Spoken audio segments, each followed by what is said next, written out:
They're different. Because you said that one of them's excluded. The utilities, but it's not these people that are excluded. Right? They're not mentioned. Mr. Chernoff said that utility inspectors are included. Right. But you didn't find these inspectors included. Is that They're correct? not on any of the lists. Right. There's a whole string And of these, lists. you know, They're not on it. Did these guys get original ballots to vote Yeah. yes or no for the union? yes, they Okay, did. so then they're in. They just didn't get the They walked the ballot, they didn't walked get the ballot to vote on the contract. That's right. And they Somehow walked they the- got overlooked. Right, and they walked the picket line with us. Okay, They're so out there. then they're in. They just got excluded somehow from the mailing list. Well, I'm trying to find out a name of a person from each group, and I obviously have two names from the utilities compliance inspectors. Do we have any names from just utilities inspectors that you Yeah. believe are different? I know them all. Can you just give one name of somebody? And then maybe Barbara can look into it. Mike Pratt's. What you'd really need to do, of course, is go back to look at the petition. Yeah, And see what the discussion Right. was. And If there was those are the ones discussion about two included. different utility inspectors, one compliance, one not. Because it's clearly not in if it's a standalone job description. Yeah, I'm just not clear on why we would have two, so, you know. Well, everybody on this side believes that David James and Rodney Hyde have always been in it, are still in it. Yes. Well, if we were, I'm not in a position to judge it now, but they don't have a supervisory conflict of interest. They're not confidential. They're not No. managerial. Nope. All right, so what are we going to leave this off I'll of? I'll see what the issue is. Take a look at it. Maybe they just accidentally got put on. And the question is, they brought it to my attention, Rodney and David James have that classification. 3 people underneath them have now the same classification. And they were wondering, you know, how that came about. Okay, show this to her. Yeah. But this, that is saying is Victor Norca, William Rodriguez, and Alicia Hacker now have, the job title has been changed to this. They've all been, now they're all same job title. Okay. And then there's a concern since, I don't think any of these were on our mail-out list for The ballots. 3, at least the 3 weren't, you know. Yeah, because she's in there anyway. So you're going back, you're going to the point where you would have mailed for purposes of ratification. Here Well, I'm talking about voting to it. We mailed out for ratification based on a list provided when But if you go back a previous list to the list that was done for the purpose of about if somebody leaves and comes back or whatever the case may be, it seemed like adding the clause of most recent hire date would cover that. So in other words, if somebody left and then just, you know, went for what they thought might be a better job and then came back, they wouldn't pick up their seniority where they left off, they'd start over. So that's why we put in most recent hire date. If you think about it, seniority, it doesn't even come into play if you've retired or if you voluntarily separated, except if you're rehired. And most recent would cover that. And termination wouldn't come into play either. So it didn't seem to make any sense to us to continue to make reference to them when they would never be applicable. But go through it if you think they are, explain it. But I thought most recent hire is a new hire in the sense that it's a position that he wasn't in, but he never. So do I No, have he 25 never years left, seniority so or he- 5? He has 20. So he only has one 25 hire years. date? Yeah, Oh, if you, so- if you never left, That would apply to it you. was a transition. Thank you. Yeah, I mean, what we'd be looking for is if you had 2 hire dates. You know, you were originally hired 10 years ago, and then for whatever reason you left and came back. Whatever reason you left and came back, your records would show 2 hire dates. We're saying the most recent one would be the one used for seniority. The point of this language is to clarify, I mean, my understanding is to clarify when a true break in seniority is, as opposed to what can be construed when I change someone's hire date. And so it's just driving home the fact, I mean, you added the most recent hire date, which is good. I certainly don't disagree with that. But there could be a disagreement you know, of when the person's most recent hire date, if they were put into a different classification, they put into a different department, were they, you know, did they go off on a retirement and 3 weeks later come back and, well, we're just going to keep your same hire date? You know, that's where the problem comes, is when you have someone changing or having difference of opinion of when, oh, that can't be my most recent hire date. I've been here all along. I just took a little time off and I came back. Yeah, that works for me too. So that's one reason why we just clearly spell out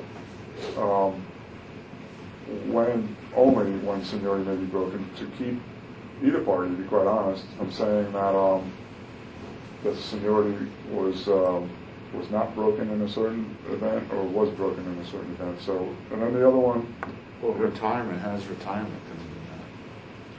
I've known quite a few people who retired and changed their mind and come back. I've experienced it over and over. First of all, I didn't make this language up. I mean, it's a standard boilerplate language for us, but I've seen it in action a few times when people want to fudge or play games with, you know, whether they truly separated employment or not. And so this is where it's useful, where you just spell it out. These are the only times that employment may be separated. Or, you know, someone could be terminated, and we go through the whole process. You know, we arbitrate the case, and they come back and we say, to be made full, to be made whole, okay, fine, but it's been off for 3, 4, 5 months, or whatever the case may be. And so we're putting him back with a new hire date, and we say, well, you can't do that. So you sure can. He's been rehired. He's been brought back into the workforce, and we have a big dispute over that. So, I mean, it's just, what's the harm? You know, and then there's a layoff for more than 1 year portion of it, which, you know, I think that's something that needs to be memorialized. If that's what it is now, right? When someone's on layoff for more than a year, they're separated. Right. Well, when they're laid off, they're terminated, they have a year to, where they get the right to come back if that position opens again. So, Do you it's give not them like their they- original date? Or does that become a new date of hire? Because you just said that word, terminated. So Yeah, when someone's laid off, they're terminated. So when Right. they're terminated, effectively, they've broken seniority. You don't work here anymore. Right. So we're trying to preserve that, no, they're a laid off employee, they're not terminated. And I think we've had a little bit of this discussion before, that someone is not terminated just because they've been laid off. They're subject to recall. Well, it's a type of termination. It's a type of status, employment status. They're currently not working, but they're not terminated. Their seniority hasn't been broken, and that's the reason why this is important, that when someone's laid off, they're not terminated. They're still a county employee, they're just laid off. So they can't apply for unemployment compensation because they haven't been terminated? Sure they can. You can apply for for unemployment when you're laid off. Are you currently working somewhere? Well, I was employed for the county, but I was laid off. Well, let's not belabor the semantics of layoff versus termination. It's pointless to do that, isn't it? As long as we see eye to eye, because I don't agree that layoff is termination. And case in point, so someone comes to But we don't have to decide that here today, do we? Of this what? We don't have to decide that. Well, the layoff is termination? Right. Well, we're talking about this article, and this, Well, with this article is about seniority. well, sure it is. So when someone's laid off for 364 days, and the county's position is that they terminated employment when they were laid off, and they come back to work on a 364th day, why wouldn't they be given a new hire date? They've been terminated. When someone's terminated, they no longer work for the county. When they come back, now they have a new hire date, and that's what we disagree with. So that's the reason why it's relevant. The most recent hire date doesn't jive with that concept, because you're going to give them a new hire date when they come back when they recall from work. I can tell you how you can put an end to this argument real quick, Barbara. Look up Harry Breslau's new hire date, because he was laid off and then hired back. See what his official hire date is. Well, that's what the rules are now, but now we're negotiating a new contract, so it's up to whatever we negotiate. Right, and that's the reason why we have this in here, because Jim, you got some? Yeah, how come if somebody is out ill and inactive, and they're not terminated, not laid off, if they're out a month, Mhm. 2 months, they change their hiring date? No, it changes their evaluation date. Yeah, but it still allows people to move in front of them on picks. Because they honor seniority in the bus area. Yeah. Yeah, but it doesn't change their hire They'll date. work on some Yeah, language. but it changes their number on our rotation list. That I have no, Just one thought before Jim, I guess he's got something. I do, but I get it fill in a blank for me, but so you do your thing first and I'll come back and ask you the question. It's just that, I mean, I even heard Doug say it, it's just the culture has been here that when someone's laid off, they're known as being terminated, or when they're rehired, and the new concept is that a person is working here, they get laid off, they don't get rehired, they get recalled, and there's two different concepts there. I think, and I think some people in this room can attest to it, that when we did layoffs, we did everything we could to get the person, where there wasn't even any break-in service. And if there was a break-in service, it was as short as possible. So, Well, that's great, I mean, we're not talking about that. this thing about, how we treat laid off people, I don't think I didn't go there, I didn't say that I you've don't done think anything that's wrong, I'm just. accurate. I trying- just simply said that a type of termination is layoff. Well, let's give Yeah. the employee who's laid off a little bit more attention in our language. And then tell me whether I need to complete this sentence or whether this would be the end of it. An employee who is laid off but rehired within 1 year will have his or her seniority calculated from their original hire date. Recalled, not rehired. That's what the whole thing is. So employee who's laid off is recalled within 1 year. On your PA form, is it? Yeah, that's good. Yeah, we've used that term. Recalled, okay. Will have their seniority calculated from their original hire date. Now, my question to you is, if they haven't been recalled for 11 months, do we give them credit for that 11 months, or do we have to back out that 11 months from their seniority? My understanding is that you only currently have recall rights for a year. Maybe I'm wrong. I mean, I thought that after a year something Oh, happens. that's what I have. I have it for a year. But I'm just saying, do you include the time that they're not working here for the purposes of seniority? Absolutely. I mean, it's not a break in seniority, and that's the reason why we have to define what's considered a break. So if these two guys were hired a day apart, okay, one of them is laid off for 11 months and returns to work, they still have the same amount of seniority plus 1 day, right? Even plus, Where they're not now 11 months apart. no, and Okay. that's consistent with your Great, then proposal. I'll put it, that's, well, what I wanted to ask you is whether we needed to say more, but it doesn't sound I just don't understand why we got to go through creating new language when we have, I mean, is there anything defective about this? I explained what the defect is. You asked me. You said, well, give me some reason why we shouldn't strike this language out. And when we put the most recent, I think it provides better clarity. I mean, obviously, we're talking about it to try to clarify, why not add the language? what about when someone voluntarily separates? They they want to go in business for themselves and they're gone for 2.5 months, and then they come back and say, you know what, I fell flat on my face, things didn't go the way I expected, I want my old job back, and they, oh, fine, come on back. They would receive a new hire date because they have voluntarily resigned. Right. So That's that's what covered under the should first happen. paragraph. Assuming the person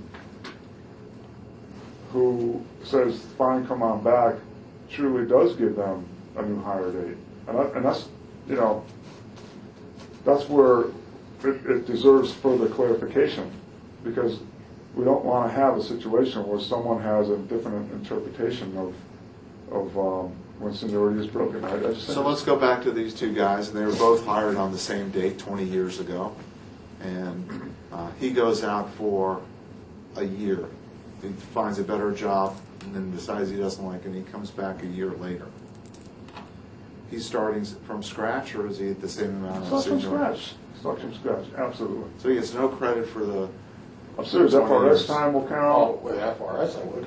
Yeah. No, well, I'm Yeah. asking from your point of view, it's a union issue, it's not a Right, county right, it issue. is a union issue, and we want to make sure that it's a consistent one, because we can't have something going back and forth. You know, it's a very, very dear thing to us that, you know, that someone's rewarded for their dedicated time putting in, and that you can't have people stepping out a line that are ahead of you and then coming back ahead of you and stepping out and having you coming back. And that's, am I right, guys? Am I everybody?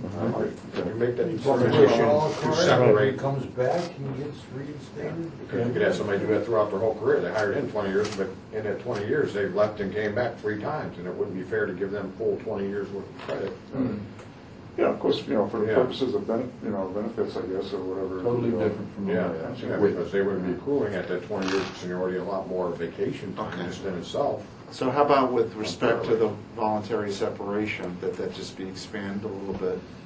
Say that an employee who voluntarily separates from employment and is later rehired will have seniority calculated from his or her rehire date. Right? Okay. And we do the same for retirement and the same for. Well, retirement is a voluntary separation.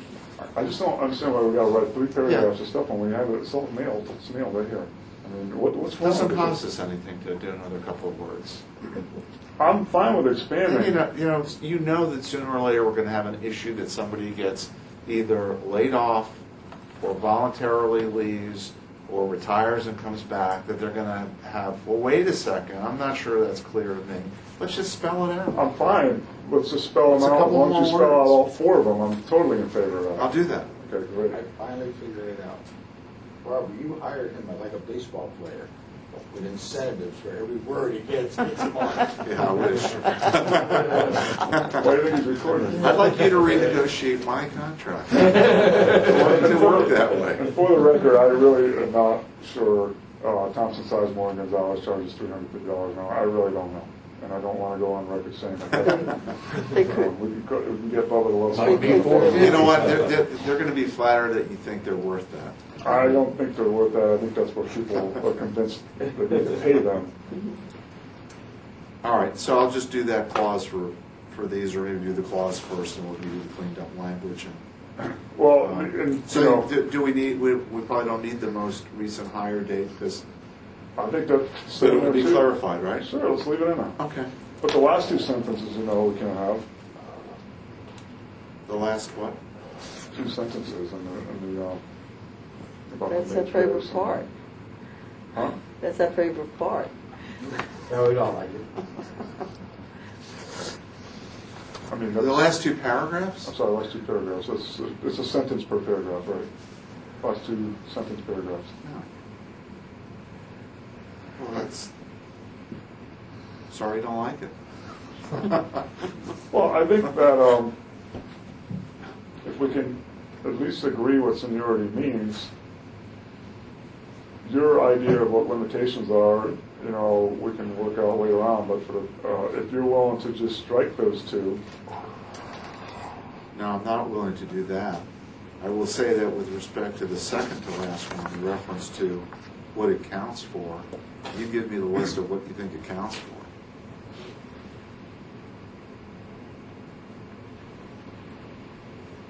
well, we certainly Because I'm do. not sure it counts, I don't think it counts for anything. uh, Except for your union purposes, and the point right here, for calculating the rehire. Well, it counts for layoff. Yeah, well, I've got that in the, What I've got about that in the second to last one. What about if 2 people pick the same vacation date? Want to go on vacation at the same time, shouldn't the senior employee? Give me your It list. It could be whoever submitted the request first. We'll see the huge difference that we haven't gotten into yet is, I mean, we've gotten into it before, but not today, is we understand and apparently agree that a person who's laid off for more than a year is going to lose their seniority date. Their seniority, they're effectively no longer an employee. That their seniority is broken at that point. I think we agree to that. But what we don't agree with, I would imagine, is who's going to get laid off. And so the county has been solid about this retention matrix, and we've been solid against it. But I would like to address how layoff works under another article called layoff and recall, and let's just get the seniority part of it done, but not put any limitations on it, so at least we can agree to what seniority is defined as and how seniority can be broken. I think those two concepts can be summed up in Article 19. It sounds to me like we're on the same page. What other things may be affected by seniority will bargain separately.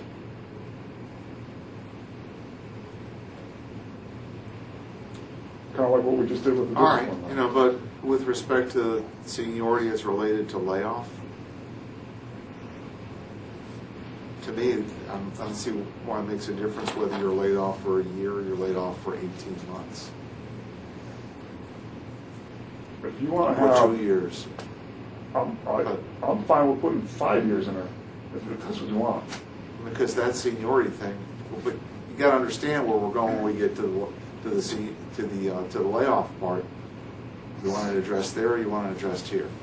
I think layoff and recall needs to be broken away from this. Rather than combining them, at least we can get one more TA agreement on seniority. And we just won't reference what it's it... not that, you didn't draft it that way yet, though, right? I've had a layoff and recall proposal, and just because it's not in this packet doesn't mean it's off the table. I mean, Okay. you guys gave this to us last time. No, I'm talking Yeah, about this is your. our proposal. I'm talking about your proposal. I'm looking at your from Don. No, I asked you to give it to me. I'm not asking for it right now. I've only heard one thing that I think is going on the list, but maybe not, and that is vacation selection. I know Jim over in transportation, seniority counts for the best picks. Yeah, for So schedule. Also if, vacation. if his somebody's seniority in transportation changes, then they get the crappy route. We also pick vacation by seniority. Yeah, I had that. I think that's what your comment was, right?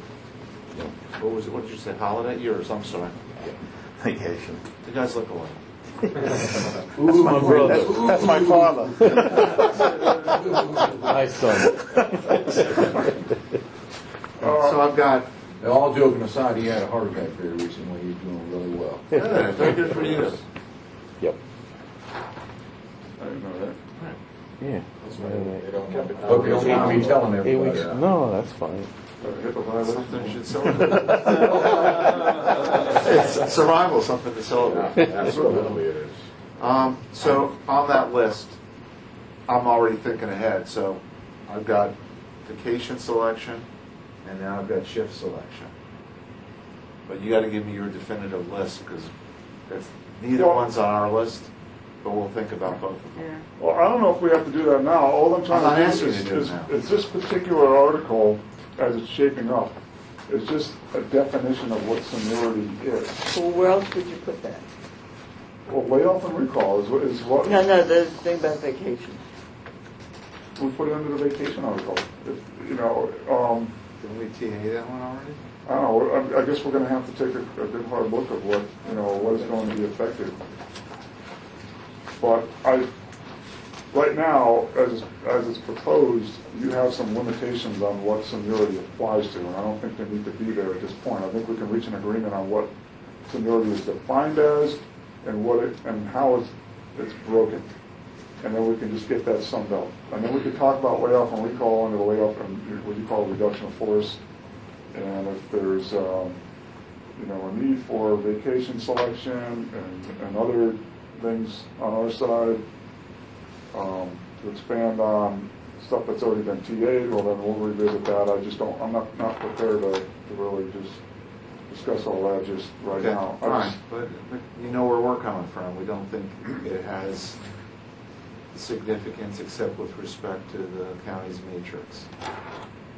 Okay, but in light of what I just said, I mean, why, you know, we can, do you agree that we can probably TA what a definition of seniority is and what it, and how it's broken and get that, because quite often that's, in a union contract, that's the way you just define what seniority is, and then there's other places referencing seniority. And so when you're looking at those other places referencing seniority, well, seniority shall apply to da-da-da-da-da. So you want to change Article 19, maybe the heading to seniority definition?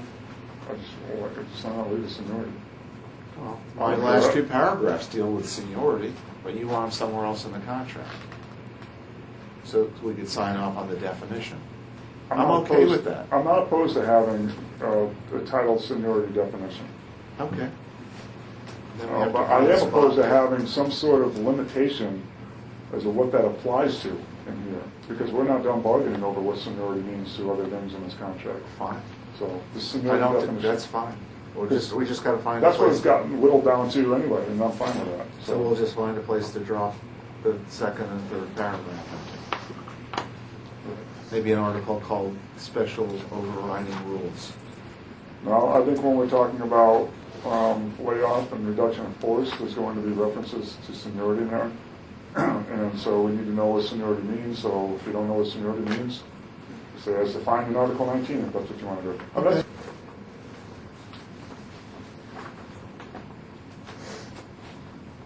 Don't forget on the Bruce's new contract, he gets paid by the word. Yeah, you just struck maybe 40 words out of this article.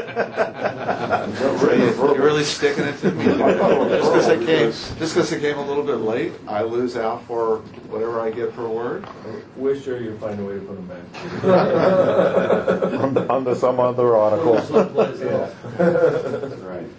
So some of the things we talked about that weren't exclusively included or included into the agreement, I have a 10-page addendum. Yeah. Get your credit. I actually get paid by the page. I'd like to increase the size of the font of this contract. Put it to the Lord and read his digest font. Then I can see it with my glasses on. City of Bartow had an agreement where, I think it was Article 15, had pages and pages and pages, all on Article 15 at one point in time. I mean, it covered like the whole, almost everything. and I could not help but to think that that attorney back in 1970 or whatever had bragged to his client that, you know, we have such a small contract that only has 15 articles in it. And, I can't help, why else would you shovel everything into one, you know, it didn't make any sense. Titled miscellaneous. Yeah, right. We only got 5 articles. Article 5 is miscellaneous. So I had a discussion yesterday with an arbitrator that there was an issue about the witness fee. And the witness fee under state law is $5 for appearing plus 6 cents a mile to travel there. So the arbitrator said, well, $5, how'd they get it to that number? And then during a break, we took a look in the statute about the research on it, and it was set in 1886. $5, that was good. And then his comment was, that must have been a day, but it probably wasn't. It was probably a week, because you probably had to travel somewhere. There were only a few courthouses in the state. So $6, 6 cents a mile, I Nobody guess, ever was looked enough at to it. feed the horse. And Yeah. $5 every week's worth of pay. Fill a hay in a bucket of water. So, All right, so the next one's 23, annual leave. Actually, I mean, it's a seniority thing. Are we going to be able to TA that, or still need to think about it, or what? no, I think we could redraft it just as that definition and then take those other 2 sections and move them somewhere else and TA on it. All right, Article 23, annual leave.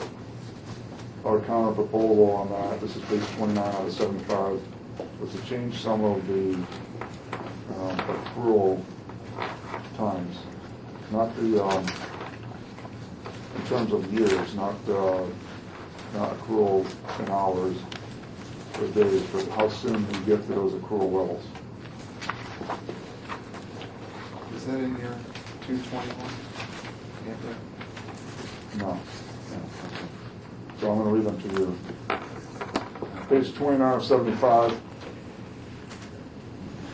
Are you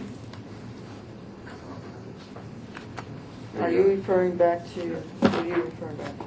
That's the version Oh, that our 322 You language. wanna look at this one or see that right there? Just read it off, it'd be easy. Okay, just go ahead, John. So data hire end of 4th year rather than 5th year. And so beneath that, it would be start of the 5th year, end of the 9th year.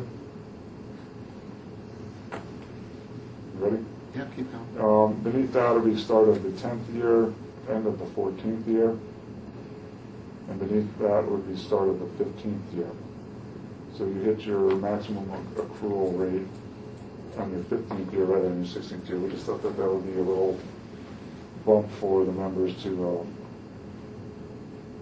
have something to feel good about in light of the way things have been. We're not opposed to the 90-day revisions that you have in there. I guess the exclusion, rather. The first 90 days, probationary employees are excluded from annual leave, right? You can't take it. yes, you can. Can't?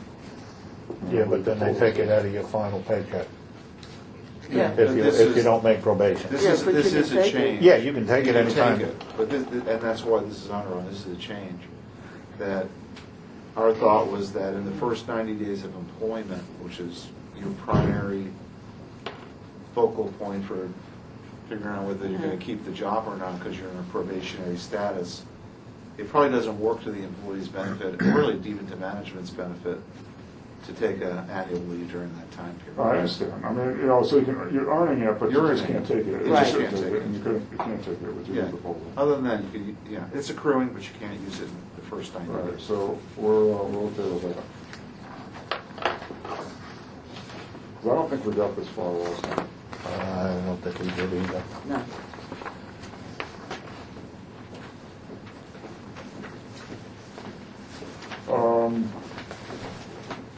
Medical leave, so anyway, as far as annual leave, you understand our proposal, right? You're gonna respond? Okay. What are you giving up in exchange? Oh, we're giving up so much. That's always the 4 hours question, a day for all these guys here, losing the that's always the pay. question I'm asked. Another 2% in June, isn't it, or July? Why don't we tally up how much has been given up? How much has been taken away? Our vacation pay percentage, that's, Immediate supervisor can sign it and must be paid. Surprised.